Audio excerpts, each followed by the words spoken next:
That was the lamest thing I've ever done. It was funny, man.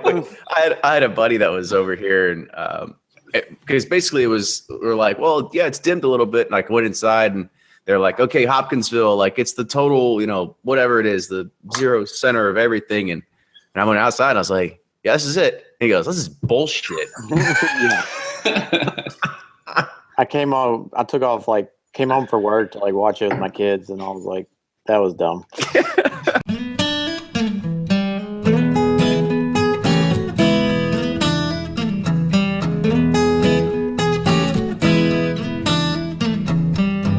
This episode of Bourbon Pursuit is brought to you in partnership by the following: Art Eatables, the world's first bourbon certified chocolatier and creator of the small batch bourbon truffle.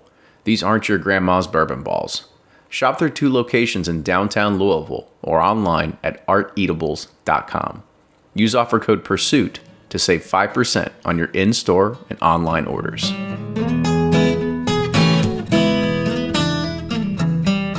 Hey everyone, if you would have watched this episode live on YouTube, then you would have seen the curse of the Eclipse. We start out by dogging it and hating on the Eclipse in the beginning, and then all of a sudden, bad things start to happen.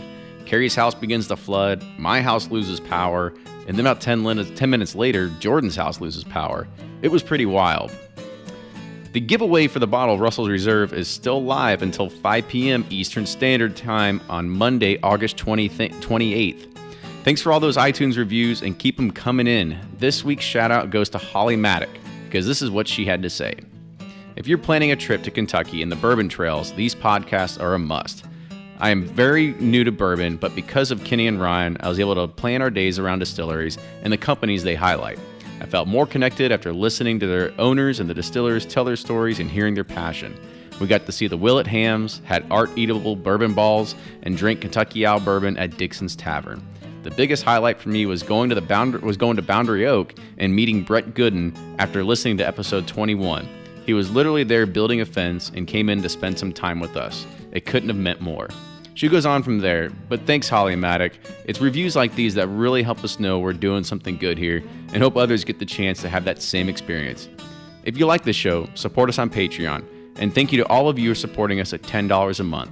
We've gotten lots of great compliments on the quality of those t-shirts, so please, everyone, keep enjoying and spreading the word of good bourbon with them. And with that, enjoy this week's episode.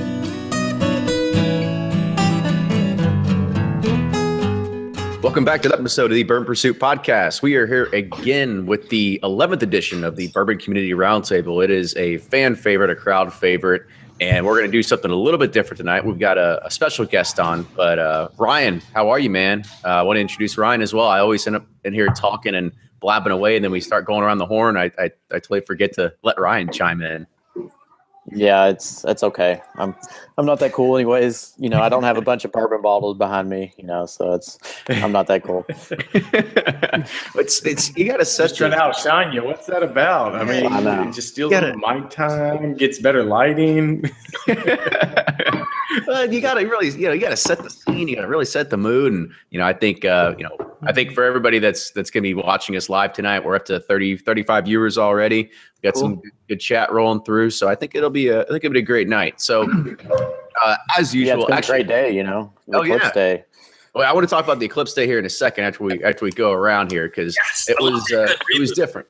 Oh well, we got one back here, so we're already starting the recording, Kerry. So we'll sit here and clue you in here in a second. But the what I wanted to do is I wanted to introduce a new person here to the roundtable tonight. So I put out we got a giveaway going right now on the Bourbon Pursuit Facebook group or the Facebook page, and you get the opportunity to take home this bottle of Russell's Reserve that's got Ryan and our pretty faces on here with Jimmy Russell, Ed Bly, Cork and Bottle, Reed and Emerald in 1789B.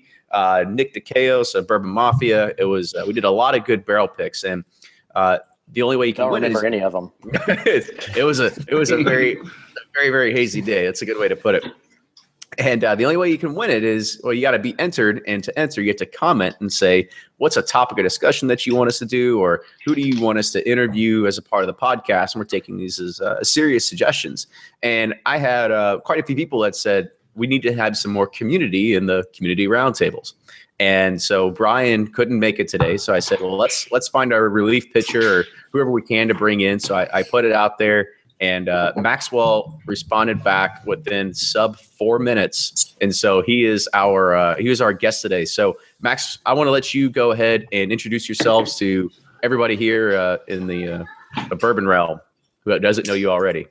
Hey guys, like you said, my name is Max. I run SuperflyBourbonClub with my best friend Mike. I'm out in Florida. He's out in California, so we kind of, not as serious as some of the other ones. We just kind of talk about what we like, what we can get, some reviews, some recipes. I'm also big in the Tampa Bay Whiskey Society. We get together, have some drinks. If you're in the area, let us know. We're pretty serious here, so I don't know if you'll fit in. Oh yeah, I don't know, man. I don't have quite as many bottles behind me as Kenny. So. Exactly. There's no joking going on around here. Let's put our serious faces on. Right? Yeah, I'm sorry, I forgot. I'm just fucking. All right, so with that, let's go ahead. We'll go around the horn here and start off with Blake. I'm Blake from bourboner.com. You can find me on Twitter, Instagram, Facebook, all of the above. Bourboner.com, BOURBONR. You look really good tonight with the clear video. That's 1080 high def, my friend, coming at you live and clear on a new camera. I'm liking it. I imagine the viewership will go way up after this one. Once this even in high def. Oh yeah. Jordan, what's up, man? Hey, how's it going, guys? So this is Jordan from Breaking Bourbon. I'm one of the 3 guys who does BreakingBourbon.com. You can catch us on Facebook, Instagram, Twitter, and Patreon at Breaking Bourbon. News, articles, releases, and of course our upcoming calendars. And Kerry, how's it going, buddy? Hey, man. I don't know what the deal is, dude. Tonight I've reset everything in my house and I still have horrible reception. So I'm going to try to get this working. This is Kerry from Suburbia, SUBOURBIA.com. You can find me on Twitter and the Facebooks on the Bourbon R Facebook group. It's where I usually hang out all day long. And yeah, follow me on my blog, especially when I have good bandwidth. Thanks. That's why he hasn't put any new articles recently. Yeah. He's on this dial-up 56K and barely get that. Barely get that calling you. He was asking if this was an AOL chat room. I said no, Kerry. It's a little different from the chat room days. ICQ. So should I join Patreon just so I can pay for better internet? Yeah, there you go. All you need is an extra like $10 a month, man. That's all you need. All right. So first topic, today is, we'll be putting this out on Thursday. However, today was the Eclipse. Was anybody drinking during the Eclipse? Or was we kind of talked about before we started recording here, was everybody else pretty underwhelmed that wasn't like in the zero totality phase? I don't know about you guys, but I took all my Pappies, all my BTACs, and had like the Eclipse just like bless them. So that just, increased the whole bourbon collection right there. Dude, those are probably worth more now. I'm waiting. Who's going to have the first Eclipse whiskey of, they had 100%. Wyoming. I think Wyoming whiskey was coming out with an Eclipse whiskey. Weren't they? Oh, it's coming. Isn't there already an Eclipse rum or something? I know there's an Eclipse moonshine. There's Eclipse chewing gum. That's all I know. Give it a couple months and we'll have that special edition from Beam, finished on the barrel on the day of the Eclipse. Yeah. Oh, I'm surprised he said Beam. I think I saw some Jefferson's Reserve. A lot of people's guesses on the forums was it's got to be a new Jefferson's. It's going to be the Eclipse release. Oh, for sure. I saw on some forum they're trying to do something with SpaceX and send something up into space. Oh, jeez. Wasn't there a Scotch that had a space age whiskey? There's a Japanese whiskey that's on the space station. Okay. Is it in a barrel? Is what? I think it's Nikia or something.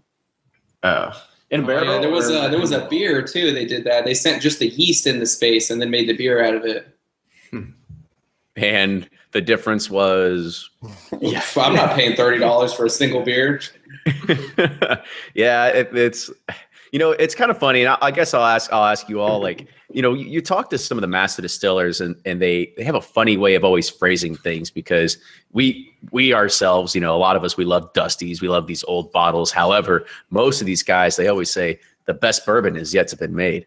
And when people are saying we're aging stuff in space, you're like, oh Jesus, like seriously, like this is what we're getting, like this is what it's coming to at this point. This is our future. Yeah. Unfortunately, I think so. It's who can come up with the most clever way of aging or processing or something else.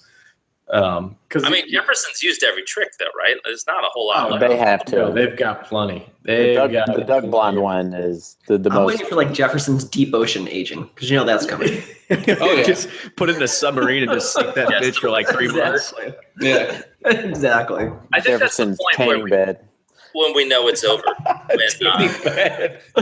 When every shelf is just filled with like alternative forms of bourbon, then we know at least we're in the clear. Like I actually root for that because then we know that nobody gives a shit about bourbon anymore because it's all gone to hell at that point. Like, So is this the comic book section or is this the bourbon aisle of the store? Yeah. Right next to flavored vodka. You'll find it right over there. Yeah, I think we're gonna save like the whole flavored whiskey topic for another day because we've been a little light on bourbon news, but the only real news that's come to light recently is the release of the 2017 Old Forester Birthday Edition. It's something that comes out every single year. Here's some text that came from the press release. The barrel selection was drawn from 12-year-old barrels, as usual, because Old Forester Birthday is always 12 years old. Different warehouses and floors. 93 barrels mature together on the 4th floor of the G warehouse, eating an extremely spicy forward expression. The remaining 27 were matured together on the 5th floor of the K warehouse, contributing and rounding the sweetness to the blend. What else did it say? Several of the barrels were, basked in the sun, highlighting the effects of maturation along an external wall of Old Forester's heated cycled warehouses. The 2017 Old Forester Birthday will be on the shelves with a suggested retail price of $79.99. Florida and Georgia, so sorry you fellas in Florida, will only receive the 95.4 proof expression, and the remaining states will receive the 96 proof expression, while here in Kentucky, we're the only state that get both. So, fellas, thoughts so far on the 2017 Old Forester Birthday? So the different proofs is interesting, and I asked the PR lady to explain what happened, and I guess she put it in the press release notes, something about there's a Q&A, as they began to bottle it. I still don't understand what it means, but Georgia is one of the two. Blake and I are in the 95.4% state, so hey, I'm right there with you. We're going to get all the bottles here, and we will trade you guys 1 for 2 for the rest. Yeah, we're getting the rare ones. Yeah, from what I heard, it's twice as good at the lower proof. Yeah. Oh yeah. So what did she say? So it was that they started bottling? I'll pull it up. It was something like... It was when... that does happen a fairly good bit. I thought it was just 2 different batches.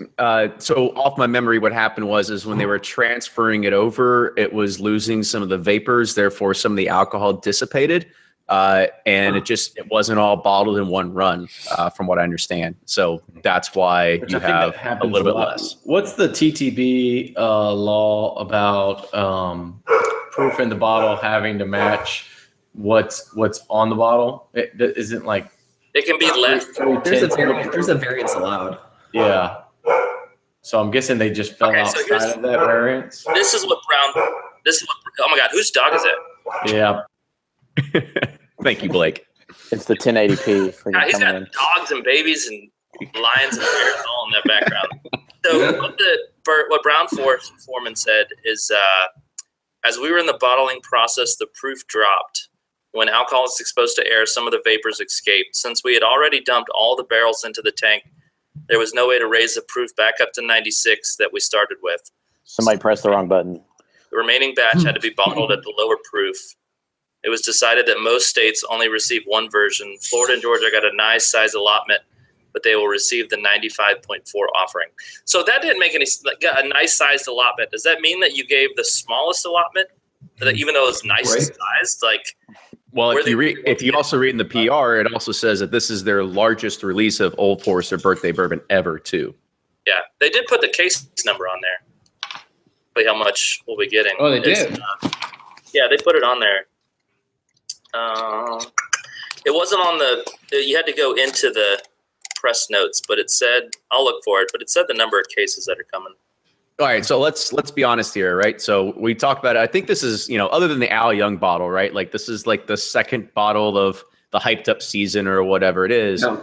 However, Jordan, kind of give me your thoughts on what you've thought of like previous years of Old Forester Birthday, because for me, this is I have a love hate with this line, right? I used to really love it, and I think I stocked up with the 11 and 12s. I think it's some of the best bourbon they've made, right? And it's all been okay. Some have been really good, some have been okay since. But I think two things that really irk me. One is the price and I'm glad to hear the price held, but like the price just keeps going up and up and up on this to the point where now, I'm expecting this to be the same price as BTAC pretty soon, which is ridiculous because it's good, but it's not great. And then the other thing, and this is like a nitpick, but I always review this line every year for us, and I always talk about it, and it's true. As cool as the bottles look, god damn, are they a pain in the ass to stock in your bar because they take up so much space. And I'm just oh man, it's just such a pain in the butt. You're so right about that. You can only keep one or two. Okay, so, wow. So it looks like this is like a 19,000 bottle release. Yeah, Holy it's cow. limited. Okay. There's a lot. By the way, notes from. That's like I think it's normally around like 12,000 a release for the most part. Yeah, that's a big difference. Yeah, like I said, this is like Knob Creek 15. This is a big one. Knob Creek, and they're limited. Do you think it'll finally sit on shelves? I just feel like it keeps. It will if I find Not at all. Yeah, no, it's growing 20,000. and growing, and I don't get it at all. But I still, even at 20, what was it, 19 or 20,000 bottles? 20,000 bottles. 20,000 bottles. I still think it'll probably fly off at $80. It'll sell. It's the whole conundrum of if you make anything limited release, it's going to sell out, right? If this was like, if 1920, right? If their Old Forester 1920 bourbon was a limited release, it'd be gone instantly. But because it's available year round, it sits. People are like, oh, I can get it. I don't need to hoard it. Yeah. Exactly. And if they did the same thing, they would sit year round. It really would. Yeah, even though it's much better, the 1920 or whatever is so much better than any of the birthdays I've ever had. That's my favorite thing from that distillery is that 1920. Yeah, that's one of the few ones I do like. I've just never been a huge The birthdays always just yawn. They come out. fan. I'm like, oh, who cares? Yeah. The birthday is I'll just try it at a bar. decent. Yeah, but for $80 or $75, whatever it is not now, for $80. that's I'll let everyone else have my bottle. Yeah. Let's be honest. I'll buy a bottle if I see it, and at least have one, so I can continue the line. I mean, if it happens to fall in your lap, you can't just leave it there. I'm not gonna lie. Have September, whatever it Good is, trade bait. comes out, I'll probably have one up on my Instagram. So just want to throw that out there as clarification, so I don't get that comment. Hey, I thought you weren't gonna buy a bottle this year. So Jeremy Kendrick said, even if it was $150, it probably still wouldn't sit on the shelves. Like everybody's still going to buy it up, right? It's just the way it is. I think in this the market the way it is. I've got, sorry to cut you off. I have water pouring into my basement right now, so I'm gonna. Whoa! Wow, is it a bad day for you, Kerry? Holy cow! We'll catch you guys a little later, possibly. That goddamn Eclipse. I'm sorry. Yeah, good luck to you, man. I've been there. All right. One man down. So Hold on, he was saying that's more important than the bourbon roundtable? yeah, well, we'll remember that for next time. Yeah. I'm gonna reevaluate him. Priorities. We have to send somebody out. We got a new left field now. Yeah. So, the other question actually was, I'll say a funny comment. I was talking to somebody about the release of Old Forester Birthday, and they were like, I never buy it. I'm like, what do you mean? What do you mean you never buy it? You've been into bourbon forever. He's like, yeah, it looks like a butt plug. I don't want that thing sitting on my shelf. Which I don't know. I see the bottle and I think like it's really cool. It's a good throwback to And the pot still model. Yeah, it's unique. No other bottle looks like that. Yeah. So I think the uniqueness of the bottle is something that just everybody wants to have. And the fact that bourbon is booming the way it is, there's no shortage of that, sitting on the shelf. It's going to happen. What really is going to irk me is that here in Kentucky, I mean, not irk me, it's just the nature of what it is. But here in Kentucky, there's going to be people are going to be waiting in lines to be camping out. Like it's going to be run. How fast can you get to the store? And then there's just going to be somebody in Michigan that's got like, oh, I'm here at Costco. They got like 40 on the shelves, right? Costco. That's the truth. I mean, it's gonna happen, right? And so that's always one of the things of just like, oh God, it's one of these things that I'm gonna have to bust my butt to get a bottle, and then somebody's just gonna run into 40 of them. As soon as those liquor barn emails go out, the chairs get set up. It's ridiculous. Oh yeah, and at least it's getting distributed though in some parts. So Nick and Eric, who are in New York, they haven't got a birthday bourbon in the last 2 years, I think. Like the distributors just don't drop it in that state, which is rough. Well, not even because it's great bourbon, but it's just they don't even have an opportunity to like decide if they want to get a bottle or not, right? It's just nope, you're not going to have a chance. I at least want the chance to say no, I didn't want it this year. Right? So exactly. That's it. Don't hold that back from me. Yeah. Well, hopefully that Patreon campaign is going well for you guys, that they can go ahead and just buy themselves a whole vertical birthday bourbon. Yeah. Oh man, that's one bottle that always, whenever it pops up on the secondary, you're like, wow, it's just. Even 2016 is still climbing, right? I think I saw one today go for $250. I'm like, get out of here. Yeah, no, thank you. I think. Although I did like the 16. I like that more than the last couple of years. Not $250, fine. Yeah, no. I'll take 1920. Everybody's in agreement though. Like 2013 was the best that there was, and for the Old Forester birthday. I mean, I've heard Chris Moore say that out of his own mouth. So.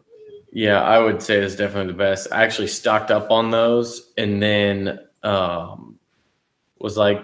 I still don't love it that much. And I think I traded one bottle for like a old label Wild Turkey 101 rye and like sold another bottle for $75. And I'm like, shoot, I should have just held on to them. I could have done a whole lot better than. So while we're on the topic of Old Forester, has anybody, and I guess this is also on the side of gimmicks, right? The Statesman, right? Around here, people just went batshit over it. I didn't care, but it's flying off the shelves. But now it's kind of restocked. I think it's going to be a continual thing. You guys seen it in the other, your parts of the country as well? The Old Forester Statesman release. That the Halle Berry bourbon. Yeah, the little chug video. Yeah, I remember that. I still don't think she actually chugged the whole thing. If she did, I don't know. Then I have a newfound respect for it, but it had to be. Yeah, she got a little hotter if it was real. Yeah, I mean it. Yeah, Channing Tatum pouring it for her too. So I mean, all the stars are aligned right there, right? It should have been working, but I mean, are you guys? City. Do you guys actually see it like in your parts of the country? Because around here, it's on the shelves, the shelves pretty quickly. Mm-hmm. It's in Florida. I can find it relatively easy. Yeah, I saw it today. I didn't see it. I didn't get a bottle. It's only $2 less than 1920. I'm like, I'd just rather have 1920. Yeah, what's the? I to be honest, I haven't even read like the specs on it. What's the aside from it being for? Well, it was for that movie, right? It's for the movie. I believe it's 95 proof is the proof on it. Statement, just hey, we did this since 95 proof. Pretty much. That's all I know, man. I'm kind of worried about that movie. I think that's going to make the hype even bigger because Hollywood is going to go in and they're doing that whole movie about these secret undercover whiskey distillers. Like they're going to go in and Hollywoodize Kentucky bourbon. Oh, geez, here we go. I think that's already memorized enough. Yeah. So does that mean we could get some more famous guests on the show? Is that what you're trying to tell us? Matthew McConaughey next time. McConaughey maybe next time. Mila Kunis for sure. It's got to be. We're gonna have to chain. This week. I'll have my PR person reach out to him. Yeah, I haven't seen Statesman in New York or PA. Although I was in Louisville around Derby time when it dropped. It was one of those things where I didn't even go out to the stores to get it because I was like, yeah, it's just not for the price. I just don't see the appeal. I don't know. I haven't had it yet, so maybe it's phenomenal, but I haven't been reading like phenomenal things about it. No. Somebody on here said that it's been killing it in their bar, but I haven't had it. So just to clarify, none of us have tried it yet? No, I think we just went 0 for 5 right there. So Nope. If anybody on the chat wants to chime in, if they've tried it and they say it's better and or worse than 1920, or if you have anything that's comparable, then feel free to please let us know. Michael tried it. He was not a fan. Yeah. Okay, well, there we go. We got one person. The other person said that I enjoyed the Statesman, but not good as 1920. So it's gonna be hard for them because 1920 they released, and it's like the best thing they've released ever, and everything else just is gonna be compared to that. And you can get it easily, and it's priced decently. Yep, for It's sure. like they're shooting themselves in the foot with it, but. Well, I mean, I think it's also one of those. I don't know. It's called like the choice problem, right? If you have the option of too many choices, then you end up spending. You make more wrong choices than you do if you only had a subset. So I don't know. I can see that they're trying to expand their footprint. They're trying to put more different bottles on the shelves. I mean, I know that there's another. They had the pre-pro, or they had the 1920. They had another one before then, and I know they have another one coming out after that here again in a few months, either beginning of 2018 or here sometime in the fall, right? So they're definitely trying to expand their footprint, or at least their shelf space of what they're doing. Yeah, it's just funny. It was a brand like that they didn't even care about, and now they're like, "Oh, we love it. Here's everything." Hey, they got me with that release. I was never an Old Forester person. My buddy's a big fan. He's always sending me samples, and I'm just like, and then I tried 1920, and now I'm like, hey, I might buy some more of this. I mean, I'll play devil's advocate. I kind of got into bourbon by drinking Old Forester. Like Old Fo was my go-to. So it's still kind of holds a special place for me. But all right, I think we've harped on the Old Forester. So let's move on a little bit. So this was a subject that was brought up by one of the admins in one of the groups, and I'll kind of save his name in case next time he wants to join us or wants to talk about it. But he said, when someone repackages another company's actual product, that's called a private label branding or generics. Most of the times, these private labels are the same or slightly modified versions of the real thing, and they sell at a significant discount. So think of all those things when you go to Kroger or Walgreens or whatever, and you see those unbranded or Walgreens versions of Tylenol or whatever it is, right? However, for some reason, or Costco. Kirkland bourbon. Yep. Yeah. So, but for some reason, when it comes to bourbon and rye, these private label companies sell at significantly higher prices than the real thing. However, everybody just seems fine with that. I think it's a pretty funny argument, right? Because I think the flip side of it is that we know that there is a bigger increase in the amount of cash that it takes to be able to acquire a barrel from MGP or from somebody else now. And so you have to be able to sell it at a higher price to be able to make up whatever cost is coming out of it. However, I don't know exactly what their delta is to say, I don't know what their break even is. Maybe one of you finance guys have any sort of clue, but I don't know what that break even price would be for a barrel. So therefore, when you sit there and you say, I'm going to source a barrel of Four Roses or something like that, well, Four Roses is just sitting on inventory, and they could sell it, at a pretty good profit margin for what they paid for it. However, for you to be able to make your money back on it plus some, you got to sell it for quite a bit higher. However, it's just funny, when you go to the store and you see, oh shit, we'll take Total Wine, and you got 2-Star that's sitting right next to Barton, right? It's the same exact stuff. However, 2-Star is a house brand. It's not super expensive, but it's a different label, right? So I guess the question to you all is, we're all waiting. I was like, where's he going with this? So I guess very long entry. I wasn't sure when we were supposed to jump in. We were supposed to just let him go. Yeah. So I guess I'll kind of turn it over to you guys, right? So what are your thoughts on the sourcing and the prices that end up coming out of this, and is it justifiable? Yeah, I mean, I get what he's saying, and he is correct in the sense that people are overpaying for certain things. I think he even went and said, most distillery has a 6 to 10 year bourbon out. So why are people paying these higher prices for repackaged 6 to 10 year bourbons?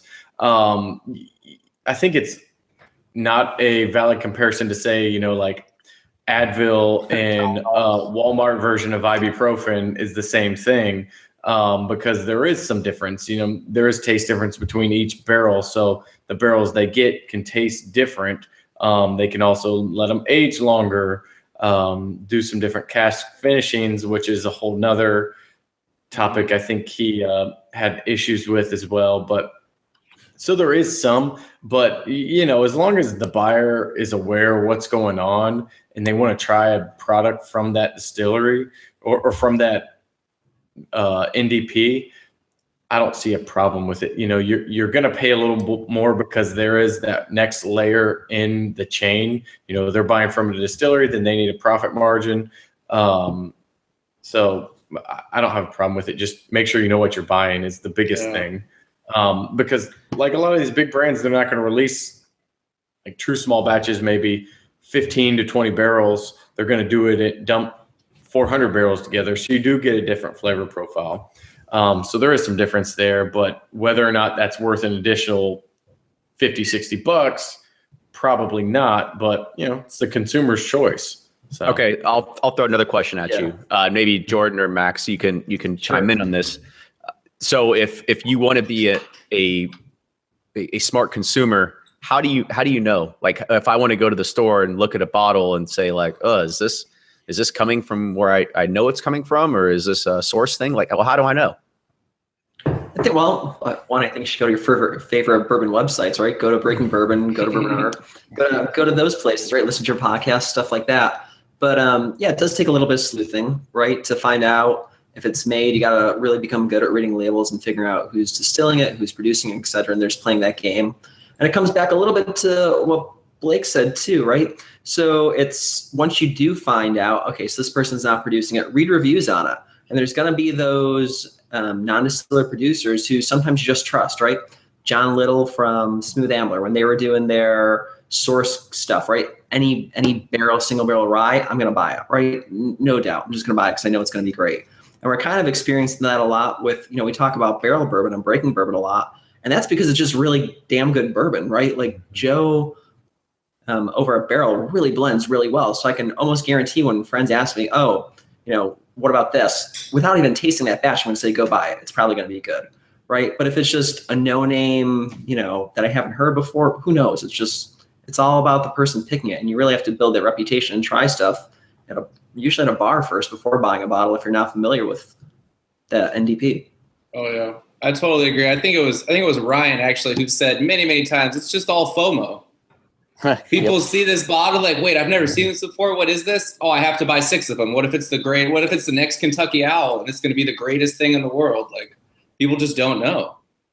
And nowadays, we all know there's an influx of people running to the store, buying whatever, as many as they can, buying cases of this and cases of that. And if you don't know, if it says Spirits Direct at Total Wine, you should probably not buy that. Okay, so there's one clue, right? Yeah.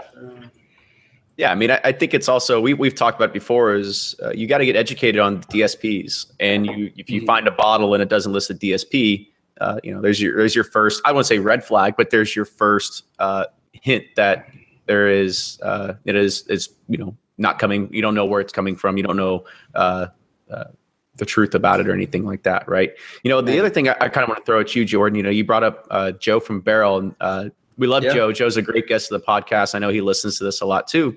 What he's doing though is he's definitely sourcing, but he's also selling it at $80 to $100 a piece, no matter different parts of the country, right? So yeah, it's definitely very pricey when you could say like, okay, well I could go get pick any other blend I have on the shelf behind me for half as much, right? Yeah, but it's also barrel proof.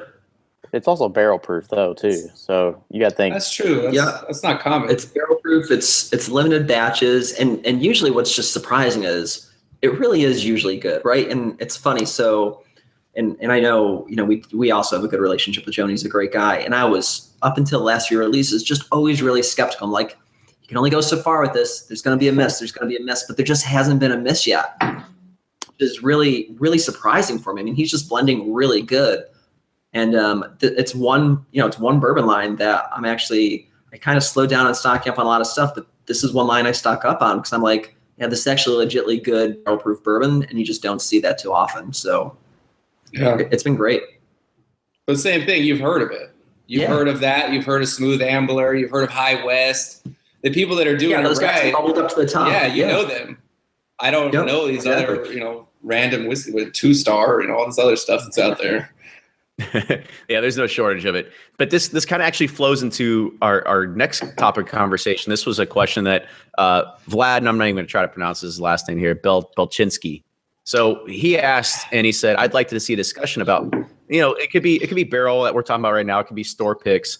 And why does really someone else's opinion of one barrel drive the price up over a standard release? When we look and see what happened with barrel, say batch 11, right? San Francisco spirits competition, #1 best in bourbon, and it's gone, right? Like it's super, super hard to find. However, I've seen batch 6, I've seen batch 7, I've seen batch 12 still out there, right? So, we can tell that's a Fred Minnick effect. However, what do you think is the social impact that it has of when you read one person's review that this special barrel or this bottle is better than say a regular release or something like that? Or people like confirmation. They want somebody to they want to feel good about their purchases, no matter what it is. That's why Amazon reviews work. The Oprah have you ever effect, been on this Facebook page called Bourboner? Yeah, it's like you want it when you're buying. Is this good? Is this good? Eagle Rare 10-year. Is this good? Elijah Craig. I think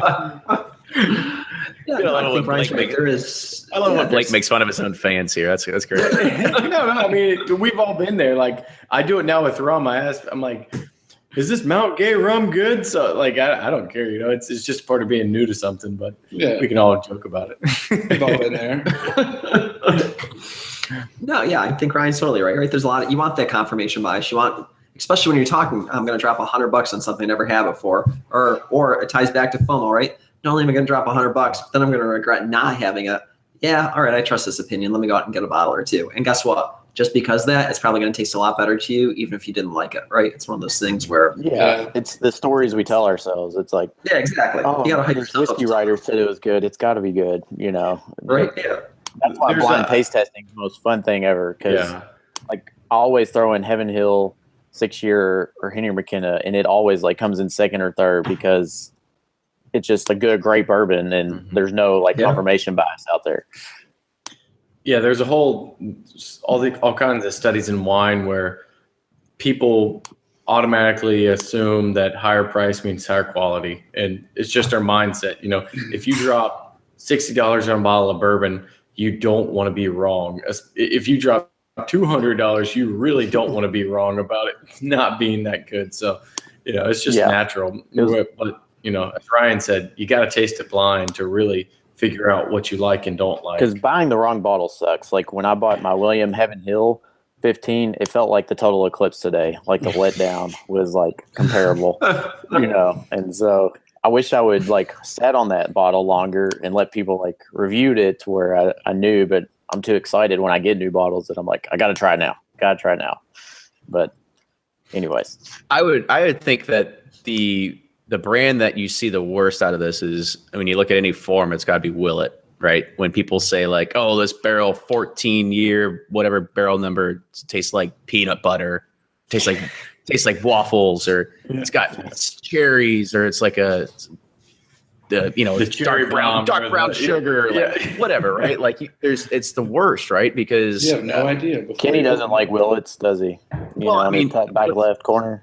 Well, right? So Max and I were talking before everybody else joined here, and I had a bottle right behind me. It had a red sticker on it, and we actually took it to a blind tasting, and it was about 7 or 8 different 14-year Willets. We all lined them up side by side, and I'm sitting here drinking through it. I'm at number 4, and I'm like, when are these going to start tasting good? Honestly, they were all horrible. I don't know what it was. Maybe my palate was off that day, but I just didn't like a single one. And I wasn't alone too. Some other people thought the same exact thing. So it's just one of those things that even some of those barrels were ones that people go ape shit about on some of the forums. I'm just like, I don't see it, right? However, I think it's if you have that confirmation bias, and I think Ryan, you said it best, man. Amazon reviews, that's what sells. People love that affirmation that what they have is good, or whatever it is. This episode of Bourbon Pursuit is brought to you in partnership by the following: Art Eatables, the world's first bourbon certified chocolatier, is your best source for bourbon inspired candy and chocolate creations. Their small batch bourbon truffle is found throughout the Bourbon Trail, featuring over 70 different bourbons and ryes. They make chocolates for more distillers than everyone else in the state combined. Each bourbon truffle is adorned with a chocolate token, their trademark BIT, or the bit, that identifies the bourbon and marks it as a genuine Art Eatables creation. If you're looking to try a bourbon and chocolate pairing, this is the creme de la creme. In addition to their famous bourbon truffles that come in 4, 8, 16 packs and various sampler collections, check out their other creations such as caramels, dipped Oreos, and hand-painted chocolates. Shop their downtown Louisville locations at 631 South 4th Street and 819 West Main Street, or have them shipped to your door when the online store reopens this fall at arteatables.com. Use offer code PURSUIT to save 5% on your in-store and online orders.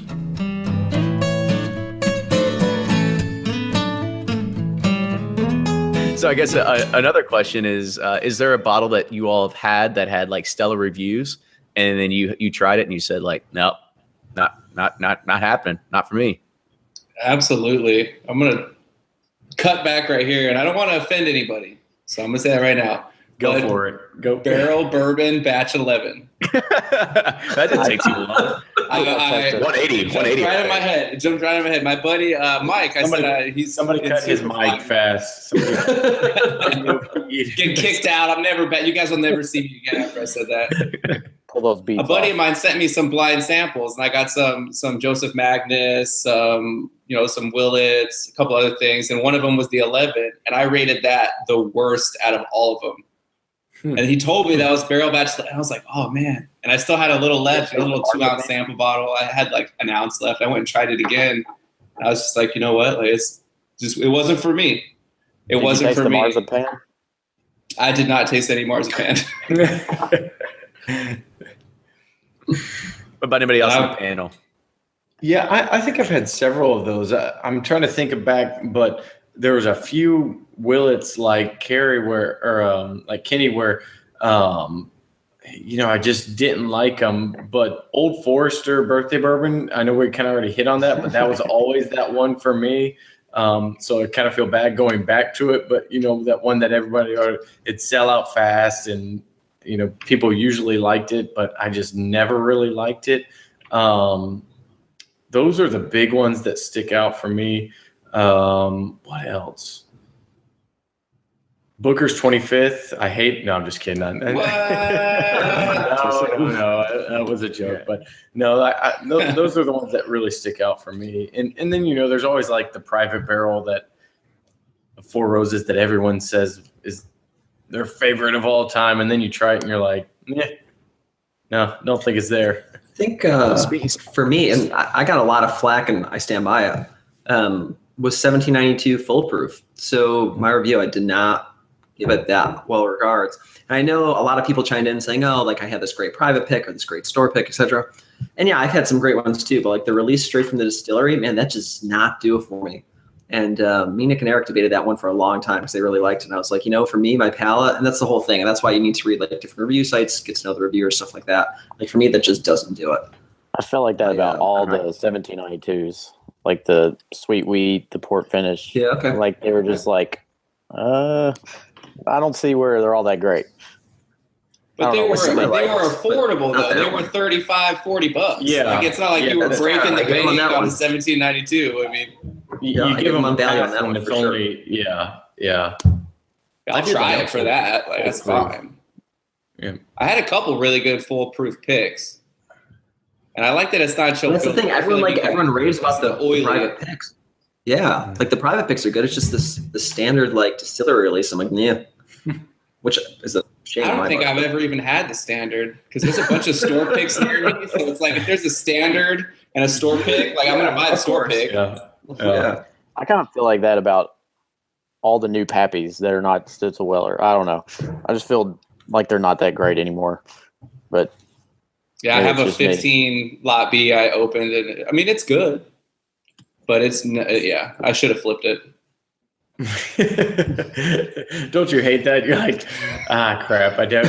You open it once and you're like, yeah, now I'm gonna have this on my shelf for a while. Last year, my 20, I opened up a 20, and I was like, man, gosh, I wish I first sip. I was like, that was a mistake. Could have been a mortgage payment, and instead I had to open it. Yep, pretty much.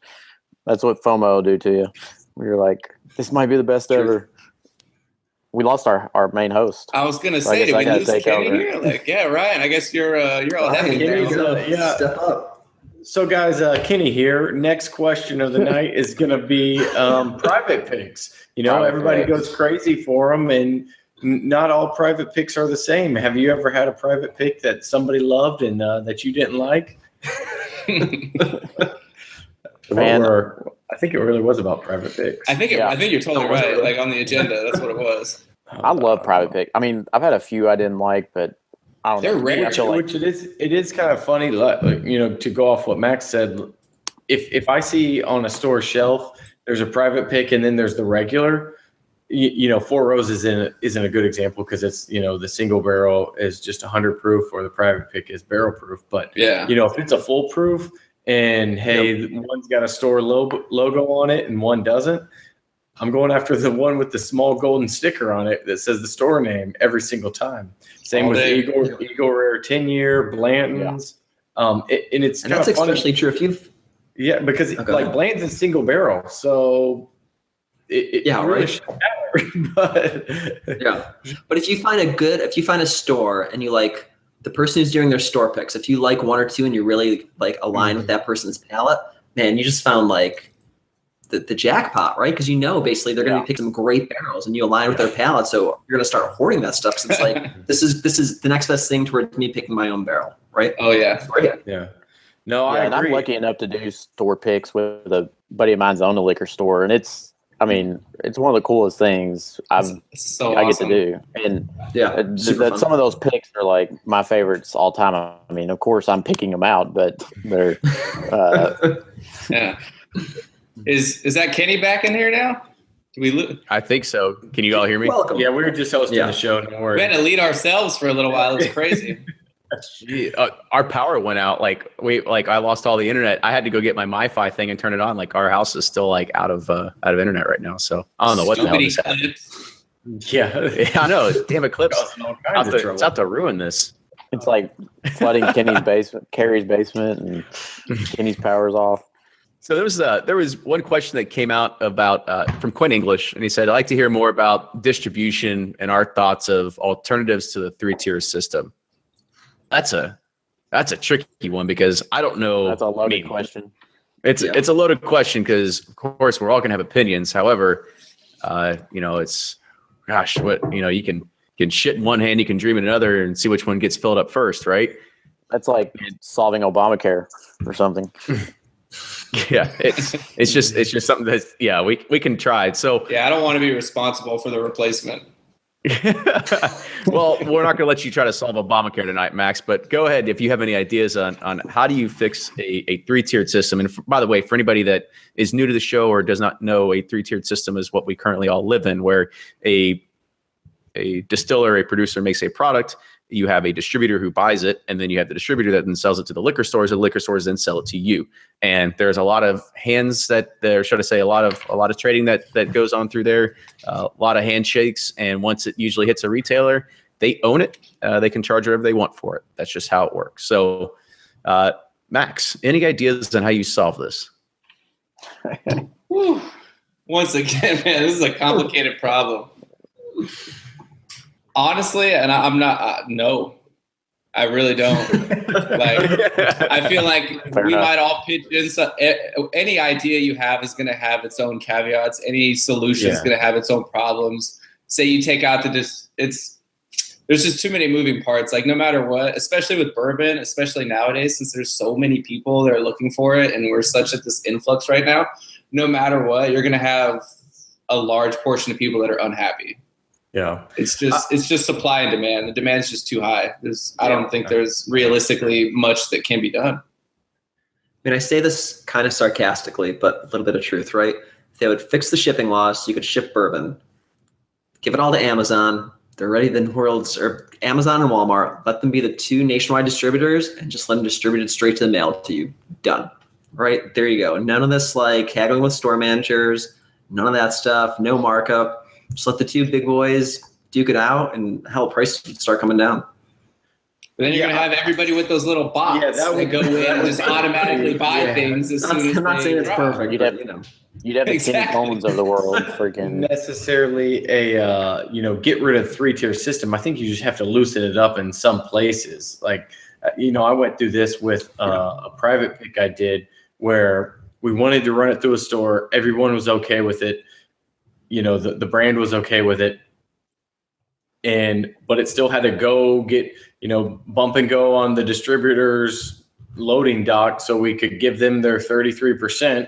and they could take their margin. Where, you know, if they loosened up a little bit, let the distillery sell more out of their distillery, let them bypass distribution a little bit here and there and ship where they want to ship. I think you just have distributors fighting really hard for their cut, and they do work hard and they promote brands, but in some cases they're just, you know, basically lobbying to have their piece of the pie, and they're not doing a whole lot.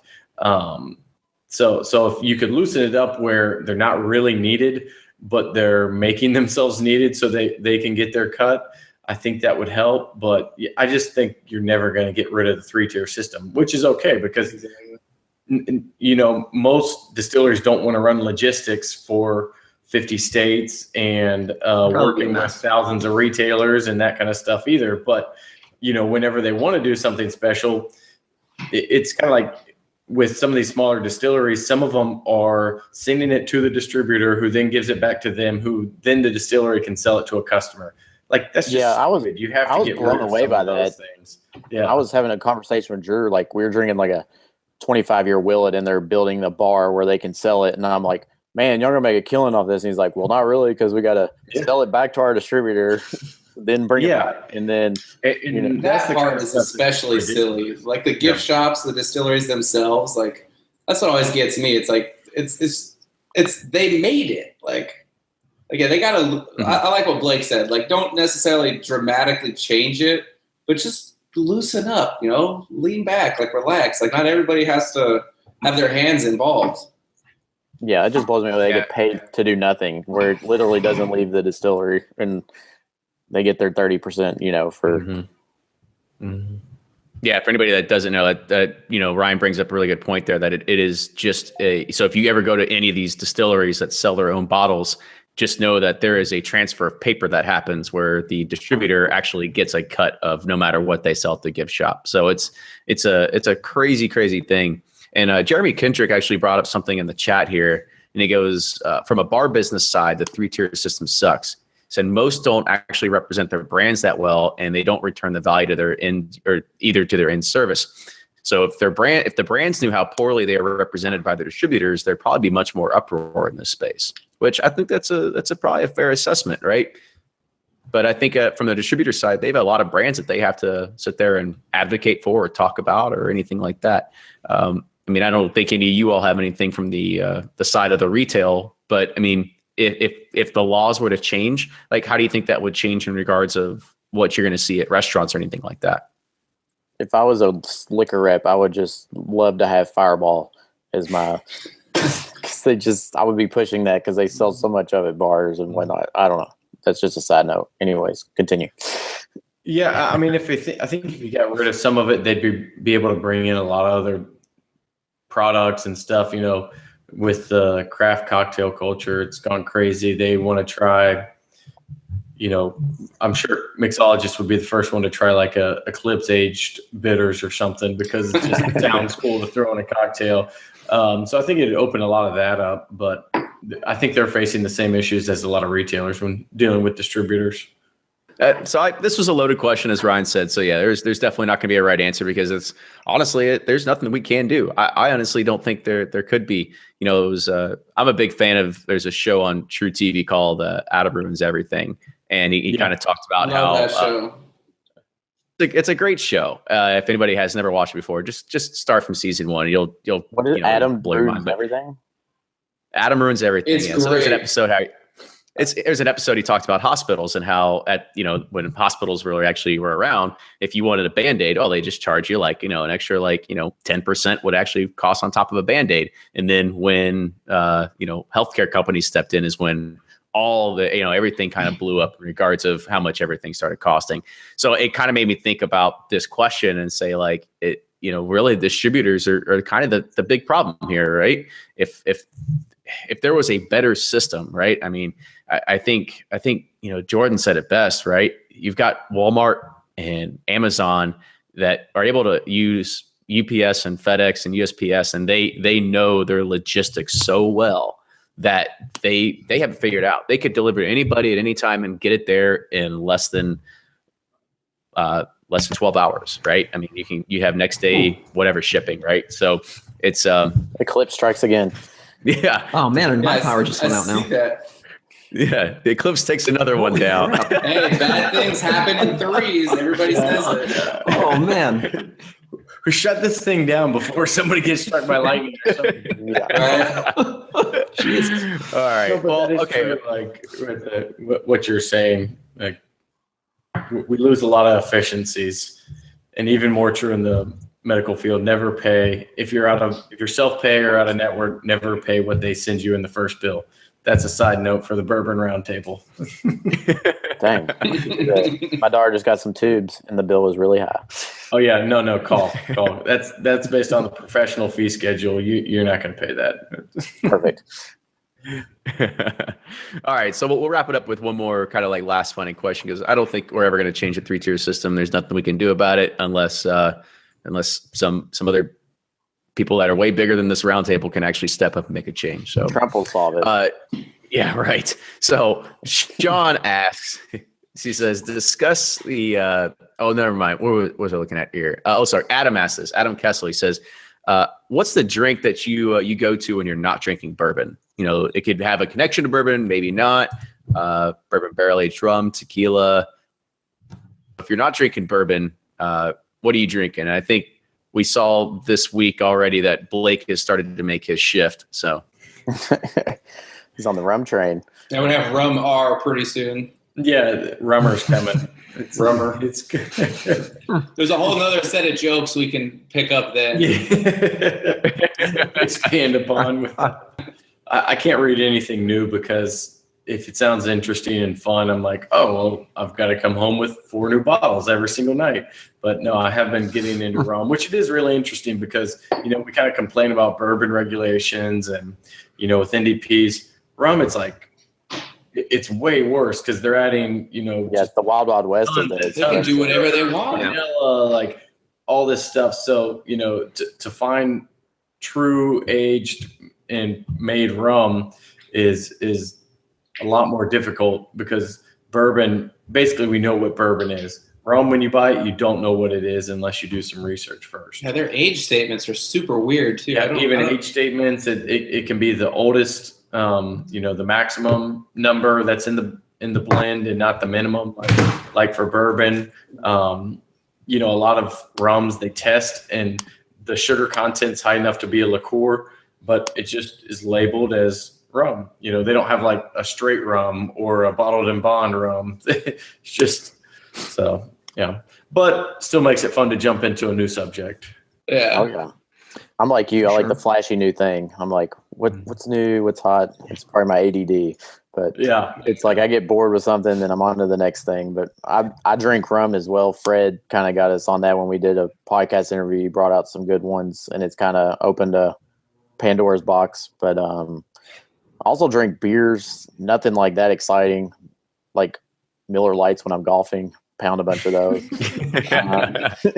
Some high class stuff. Yeah. I mean, and I do like some red Zinfandel wine with like a big fat ribeye or something. Other than that, say, Blake, you're a pretty big like Bordeaux guy or something like that too, aren't you? Yeah, I've heard some wine talk. What about you, Jordan? If you're not drinking bourbon, what are you drinking? Yeah, I do. I actually drink a lot of mezcal. So I'm not gonna lie. It's like 95% of the time I'm drinking bourbon, but then if not, I do like mezcal.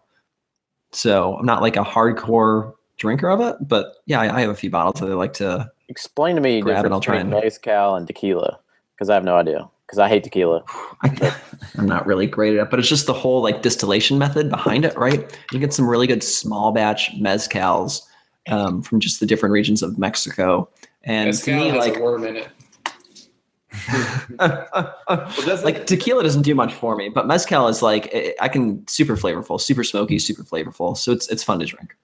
Isn't there like some other things with, you know, tequila has to be pure? Yeah, and I think, and I'm not an expert on mezcal, right? But I think it's how it's like, you know, buried in the ground and smoked out and all this stuff. That'll be Fred's new book. I think. I don't know. Yeah. Well, I'll kind of wrap this up for me. I'm a big, you know, I've got a lot of bourbon, as you can see behind me, but the other thing you don't see, which is in the I've got probably it's kind of small compared to a lot of people, but I probably got about 30 or 40 different like barrel aged beers I got kind of going on. So barrel aged beers, barrel the dark bourbon. stuff. Oh gosh, if it's 13%, 14%, and it looks like you could stick a fork in it and it would just stay, that's what I like to drink, like super heavy. Yeah. See, I love beer. I'm the total opposite though. I'm going for those real hoppy IPAs, real light in color, real thin, real juicy and floral. I can't get behind the dark stuff. I want to just because it's bourbon barrel aged. I feel like I should. I feel like that's what I should be drinking, but it just hasn't clicked yet.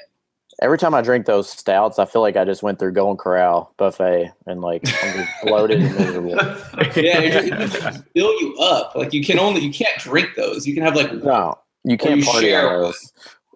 I mean, I will say I have to give it to those people that are big beer collectors and they do that because for people that have been doing any kind of the liquor buying for a while, you'll know that, yeah, sure, it gets expensive. However, beer is like super expensive when you start getting into it. And you're paying like anywhere from like $18 to $32 for a beer.